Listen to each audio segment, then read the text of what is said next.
시청자 여러분 안녕하십니까? KLN 뉴스입니다. 올해 처음으로 시작하는 섬유 및 장신구 시험 지원 인프라 구축 사업이 경기도에서 첫 삽을 뜨게 됩니다. 시험 서비스는 이르면 9월부터 가능해질 전망입니다. 산업통상자원부 국가기술표준원은 지난 7일 경기도와 협약을 체결했습니다. 이번 협약에는 국표원이 시험 장비 구축 비용 12억 6천만 원을, 경기도가 운영 경비 5조 4천억 원과 설치 장소 등을 지원하는 내용이 담겼습니다.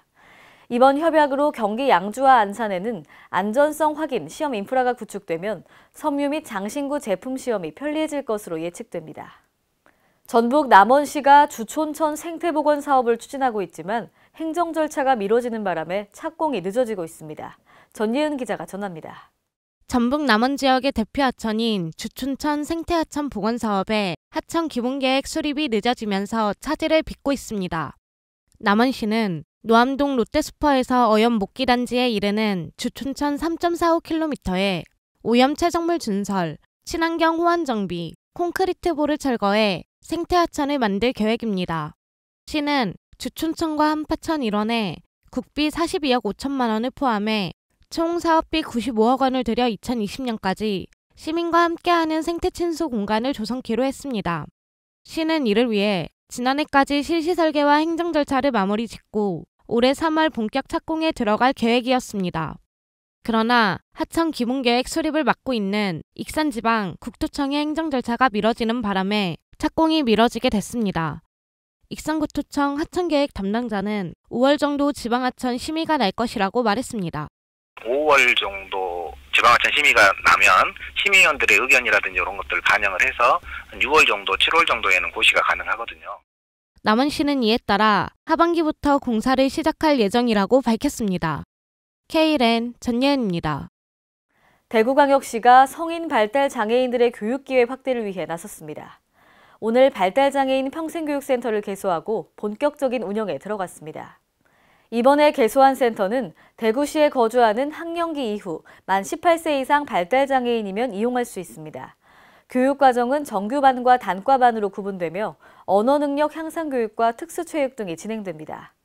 정규반의 월 이용료는 17만 원으로 4개 반으로 먼저 운영을 시작합니다.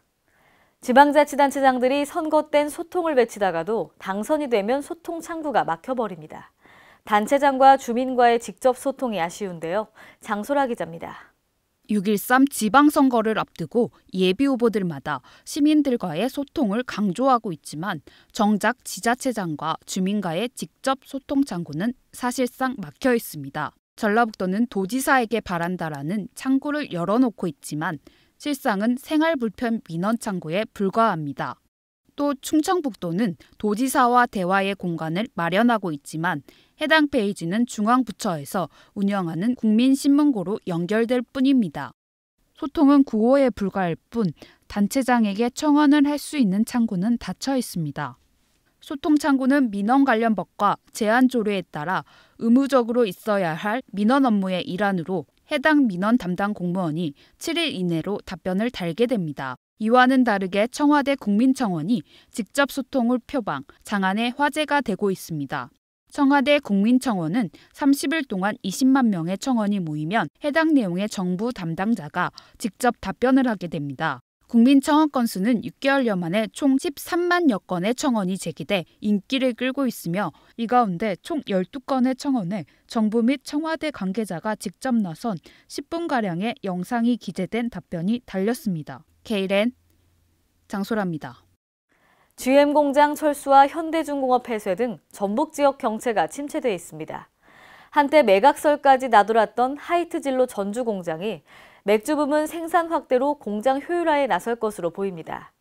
이로 인해 전북 경제가 다시 되살아날지 주목됩니다. 지난 7일 하이트진로와 전주공장은 영업이익 감소로 인한 공장 매각과 관련해 지난해 발표한 한 개 공장 매각 공시 내용을 전면 철회한다고 밝혔습니다. 하이트진로는 마산 공장의 맥주 물량 일부를 전주 공장으로 이전하고 대신 판매량이 꾸준한 소주 라인을 늘려 공장 효율화 계획에 나섭니다. 또 전주 공장은 신규 인력 채용에 따른 일자리 창출까지 이어지면서 지역 경제 활성화에도 큰 역할이 기대되고 있습니다.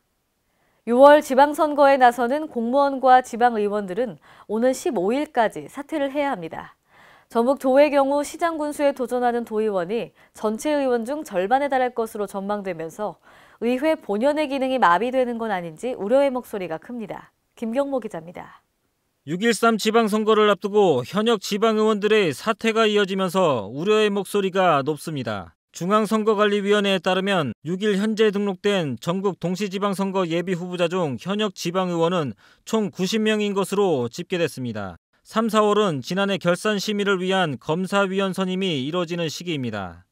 각종 조례안 처리가 제대로 되겠느냐는 지적도 나오고 있습니다. 행정부를 감시하고 견제해야 할 지방의원들이 본연의 임무를 소홀히 한다는 비판이 나오고 있는 이유입니다. KLN 김경모입니다. 대전광역시가 지난 7일 동구청에서 지방의 재정분권 강화를 위한 시민 토론회를 개최했습니다. 이날 토론회는 시민과의 공감대 형성을 위해 권한 이양, 지방정부 역량 등에 대한 정책 주제별 순회 토론회의 일환으로 열렸습니다. 이 자리에서 이상길 지방재정정책관은 지방의 재정분권 필요성과 향후 정책 로드맵 등 정부의 입장을 설명했습니다. 앞으로는 전북 남원 시민들이 해외여행을 갈 때 인천공항을 한 번에 갈 수 있게 됐습니다. 그동안 전주나 익산으로 이동해서 이용하느라 불편하셨죠? 이로 인해 남원 시민들의 교통 편의가 개선될 전망입니다. 전예은 기자가 보도합니다. 전북 남원과 인천국제공항 간 직통 리무진 버스가 지난 1일부터 운행을 시작해 인천공항을 이용하는 남원 시민뿐만 아니라 인근 순창, 구례, 함양 지역 주민의 교통 편의가 개선될 전망입니다.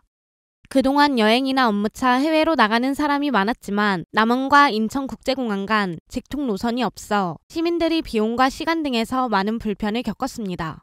기존 남원 시민은 해외에 나갈 때 전주까지 이동한 뒤 전주와 인천공항 간 리무진 버스를 이용하거나 주차구역이 협소한 전주 대신 익산에서 인천공항으로 가는 리무진 버스를 탈 수밖에 없었습니다.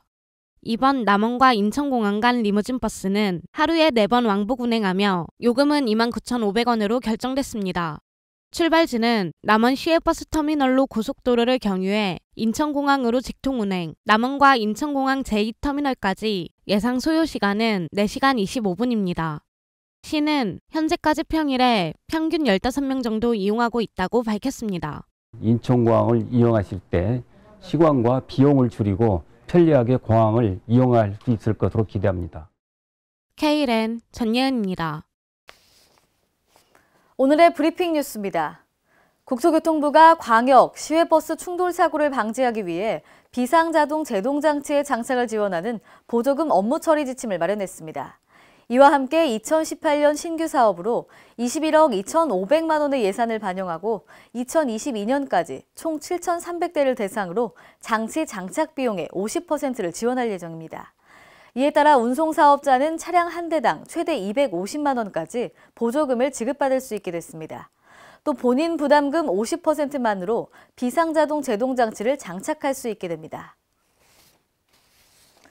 인천광역시 보건환경연구원은 수도권 매립지 등 도로먼지 우심 지역에 대해 제비산 먼지를 측정하고 시민 건강을 위한 서비스 제공에 나섰습니다.